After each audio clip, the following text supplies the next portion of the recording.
শর্তের ভিতরে প্রথম নম্বর শর্ত হলো ইলম, জানা ও না জানা। দ্বিতীয় নম্বর শর্ত হইতেছে ইয়াকিন বা বিশ্বাস। দ্বিতীয় নম্বর শর্ত ইয়াকিন বা বিশ্বাস।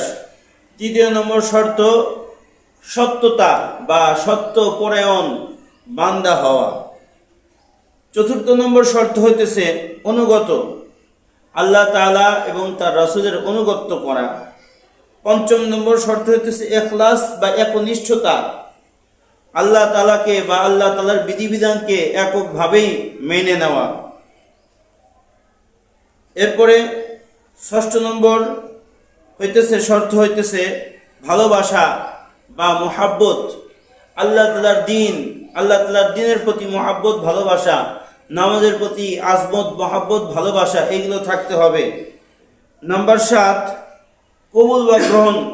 আল্লাহ সুবহানাহু ওয়া তাআলা যাকে কবুল করেছেন, গ্রহণ করেছেন, সেই একমাত্র এই ভালো কাজগুলো করতে পারে।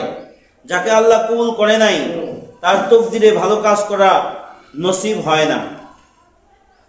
এরপরে 8 নম্বর, আল্লাহ তাআলা ছাড়া অন্য কাউকে উপাস্য মানা যাবে না। একমাত্র আল্লাহ তাআলাকেই উপাস্য মানতে হবে, আল্লাহ তাআলাকেই রব হিসেবে মানতে হবে।